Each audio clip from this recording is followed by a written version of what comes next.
Ladies and gentlemen, please welcome Gloria Steele of CARE USA and our esteemed panel.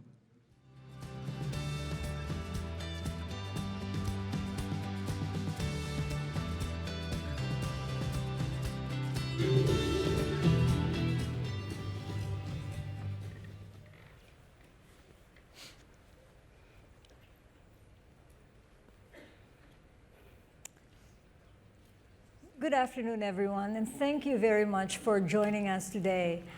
Today we are going to talk about a topic that is near and dear to many of us, a very serious issue, one that involves hunger and food insecurity around the world. 76 years ago, CARE delivered its first food package to Europe, to the Europeans who were affected by the war, the Second World War. And on May 11th, 1946, CARE delivered the first of 100 million CARE packages to France.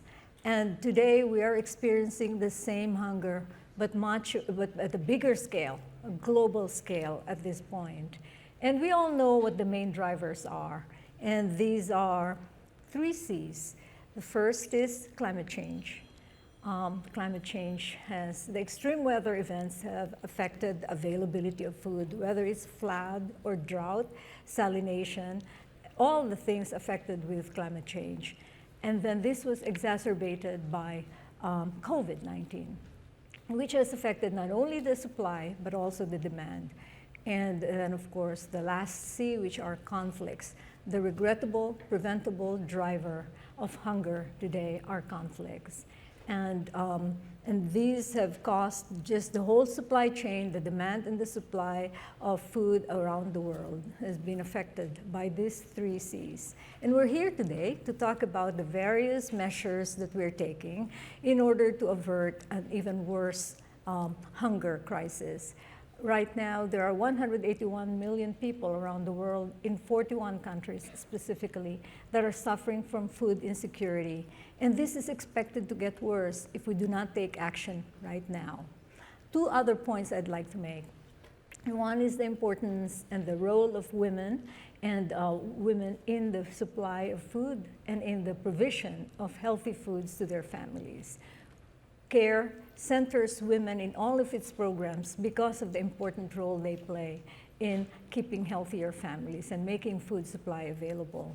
And then, of course, with me today are representatives from CARE's corporate partners, the important role of the private sector in moving, in pushing, and in innovating in order to address the issues of food supply around the world and improving the demand capability through increased incomes. With me here today, I would like to introduce Amber Johnson, Global Vice President of Cocoa at Mars, Pilar Cruz, Chief Sustainability Officer at Cargill, C.D. Glin, Global Head of Philanthropy at PepsiCo and VP of PepsiCo Foundation, and Geralyn Ritter, Head of External Affairs and ESG at Organon. Thank you so much for joining us today. So let me ask throw my first question at Amber. Yes. Thank you. In 2018, CARE launched its program to expand and scale up its Village Savings and Loans Association, involving mostly women. And I know that we've worked very closely with women, especially women farmers, cocoa farmers in West Africa. Tell me, Amber, what is Mars doing in order to improve the situation with regard to women farmers in West Africa and to avert any impacts of the hunger crisis that we're facing right now? Right. I think, as you've said, our partnership with CARE has been instrumental in our ability to have the impact that we want both today as well as tomorrow. In terms of our supply chain. I think Mars has the benefit of being able to think in generations, which enables us to take a long-term view. We see society as being inclusive, and for us, at the core of that is women and empowering women and girls. And we see the Village and Savings and Loan Program as really a flagship opportunity to bring economic opportunity, access to capital, skills training we've reached 77,000 members over the 6 years that we've been engaged in this program. And so for us, what we see the benefits are and how that ties to the topic at hand around food insecurity is that Village Savings and Loan members tend to have more savings at their discretion to weather the economic shifts we've seen with COVID, so they've been much more resilient. They also experience about 50% less food insecurity than those that don't participate in the Village and Savings Loan program. And what we really like about this is that it is self-directed, so how the members use their savings is at their discretion to use towards the benefits that they see most impactful for what they're trying to accomplish with their livelihood. So for us, it's taking a long-term holistic approach with women at the core. Thank you so much, Amber. Pilar, Yeah. I'd like to Hi. ask you the second question. Cargill Yeah. has a big footprint in the food industry, in agriculture, in just food directly, finance, and industry. And with the footprint that you have, how are you introducing resilience in the food systems, and how are you making sure that women are able to avail themselves of the improvements and the innovations that you're introducing in the food systems? Well, thank you, Gloria, and thank you so much for the opportunity to participate in this event. And I'm really excited about representing Cargill along with sharing the stage with this incredible group of panelists.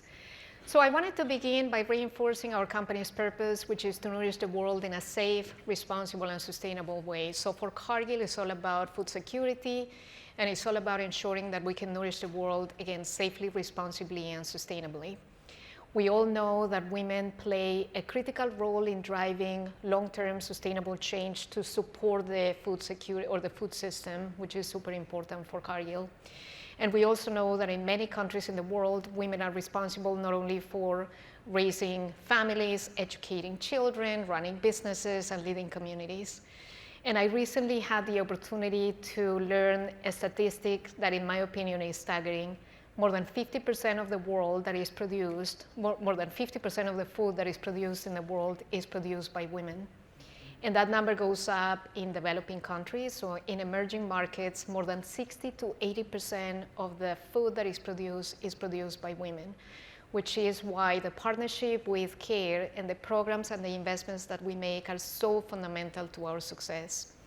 I would say, as somebody who grew up in Colombia, and I've had the opportunity to live in 7 different countries in my time with Cargill, including Nicaragua, Costa Rica, and Brazil, I have seen firsthand how difficult it is to be a farmer.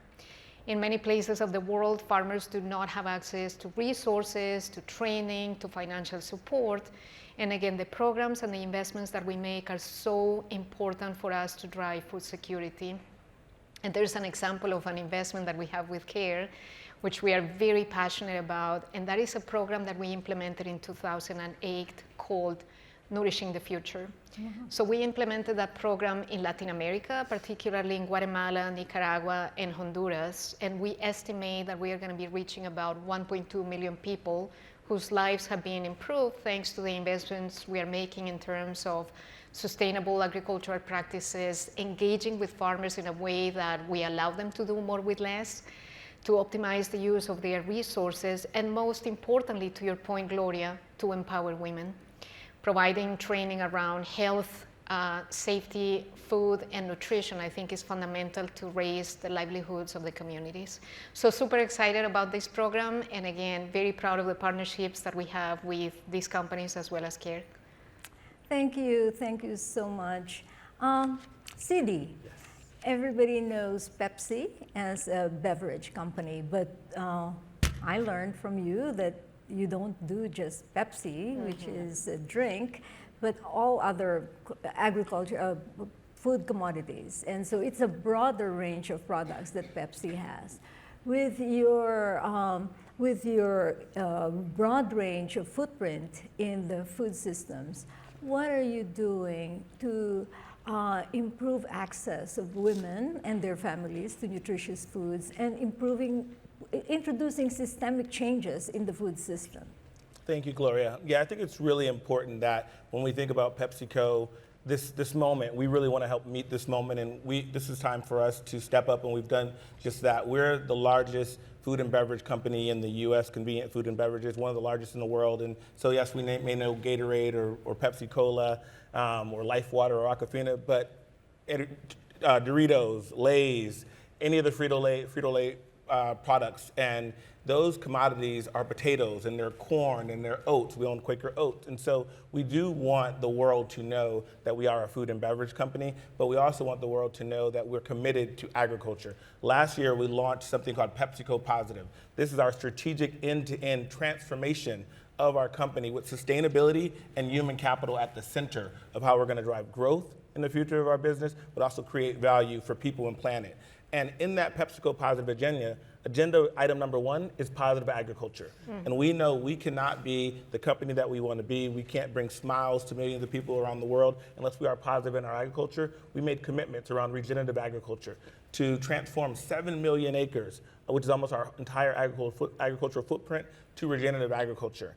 If an agriculture is central to the future of PepsiCo, then women are also essential to the future of PepsiCo, because as has been mentioned, with 50% of all the food produced and 50% of agricultural labor being women, we have to invest in women. But we don't go it alone. We're very much about collaboration and cooperation with others, whether that be the nonprofit sector, whether that be government, or whether that be other companies. And that's why I'm glad to be on the stage with these great partners and companies that we do work with. But we need the nonprofit NGO sector to help lead the way with us, and so that we can do not more for communities, but more with communities and through communities. And CARE has been essential to our partnership around the world and how we are transforming communities and transforming smallholder farmers, and particularly women's lives and livelihoods. The program that is essential to our work and our ambition to impact the lives of 5 million women is with CARE and She Feeds the World. And this program is helping increase the yields, the crop yields of smallholder farmers, increase their incomes, but also provide more access to nutritious foods for these women. And one story that I'm so proud of is a story of the work that we're doing with CARE and She Feeds the World in Uganda.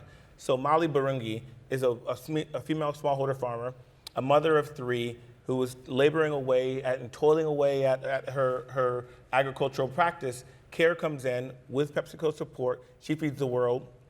Crops are being increased. She's earning more income, more access to nutrition for her children. That should be success, right? That's what we wanted: more incomes, more access to nutrition, greater crop availability for selling. She didn't stop there. Once Molly was empowered and had the opportunity to do more with her life, she then started becoming a trainer of trainers. So she said, now I'm a leader in the community, and she's training other women, smallholders, to produce in this new methodology. She didn't stop there. She now has run for district office in her community, and now is an elected leader in her community, all because we invested in her livelihood, in her life, and now she's transforming the lives of millions of women, hundreds of thousands of women around her, because we invested in them. And so I think the unlock for us to think about in terms of agriculture and sustainable, resilient, inclusive agriculture is that when we do empower and we do create opportunities for women, our smallholders, it's not only the food that they produce, it's not only the families that are going to be better off, the entire community benefits in different ways. And so I'm really proud of that work. I couldn't be more grateful for the opportunity to work with and along with CARE and the She Feeds the World program, where we're working in multiple countries, transforming the lives of millions of smallholders and millions of women around the world. And we are very proud to be working with all of you as well. And I know I just recently signed an agreement with you for Vietnam, and we're looking forward to expanding that program further. So thank you so much, CD. Geralyn, I understand that Organon is fairly new, I guess last year, spun off of Merck. Right. And Organon is formed to focus on health needs of women, and that therefore you understand the centrality of women's roles in the health of her family and her household, the countries, etc. As a healthcare company, how have you seen inequities and disparities affecting women have an impact on food security, on hunger? And what is Organon doing about it? Absolutely. And I bet a fair number of folks out there are saying, what on earth is a healthcare company doing on this panel? And that's a fair question. But my main point is that the issues we've talked about, inequality in education, inequality in economic opportunity, inequality in healthcare resources that have a direct impact on our food supply, on the family's food security, let's take a step back. What is one of the biggest drivers of unequal access to education? The inability to stay in school, the inability to work outside the home. It's unplanned pregnancy. So here we're talking about what we need to do to invest in women to tackle the hunger crisis. And I'm here to suggest, and my company is here to contribute to equitable access, universal access to contraception. If women and girls can decide whether and when they are ready to start a family, they are ready to support another child, they are healthy enough to take care of their other children, work in their garden, and raise a baby, then families will be healthier. Then so many girls won't have to drop out of school. Globally, 50% of pregnancies are still unplanned. And far too many of those are young women and girls. And when they have to drop out of school early, when they never get a chance to be an entrepreneur or to enter the workforce, unfortunately, the die is often cast. Yeah. So I think we need to look at all of these factors that need investment and the different ways that we can support women to do what they do, including contributing over half the food supply on our planet. Thank you, Geralyn. We have a few minutes left, and just wanted to see if any one of you has last few words to share with our audience here before we close.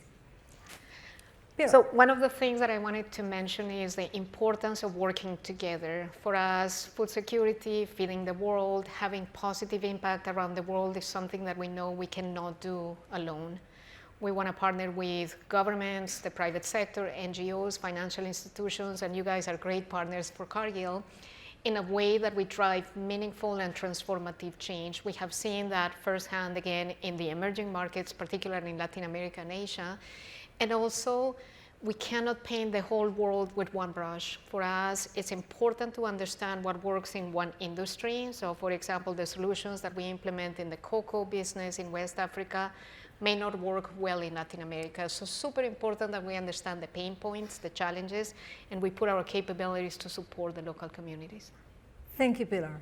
No, definitely capabilities. We need to bring two things to this global crisis and meeting this moment. One is bringing our capabilities as companies, and that's our ability at a PepsiCo to make, move, and sell products where we source, those products being just as a capable contributor in the communities where we live and work and where we serve. So bringing all of our capabilities, not decoupling our business from our philanthropic and our social impact, making all of it be a driver. The other one is commitments. We committed to the Zero Hunger Pledge, $100 million. The private sector stepping up as a key contributor with the nonprofit and with the public sector as saying that we're in this for the long haul and putting our money and our commitments to meet these challenges. Thank you, CD. Amber? I would add, I completely agree with both of those, and I would say, as Mars is a privately held company, for us, tomorrow truly does start today, and I think it's incumbent upon everyone to begin to use their voice in terms of thought leadership, in terms of advocacy, in terms of developing partnerships that are truly going to drive sustained change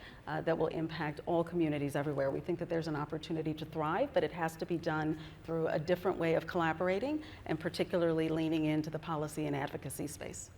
Thank you. Geralyn, did you want to add anything? I will just agree with all of the comments of my colleagues about the interconnectedness of this issue, and particularly your comment about the importance of the policy and advocacy space. There's far too much misunderstanding in this area, certainly the area I talked about in terms of access to contraception and its connectivity to the vitality of society, to a local economy is often not a link that gets made. And I think we've got to keep the whole picture in mind when we're talking about how we invest in women most profitably. Thank you very much, and thank you to everyone for being here today. I think that what is clear here is that there is a linkage between hunger and the role of women, and that women should not remain invisible in this process. I call all of you to join us in giving visibility to providing services and support to women so that they can continue to play their role in the best way that they can. And the need to act is now, or we will get the situation really worse, and it could result in hunger and starvation on a much bigger scale. So thank you all very much.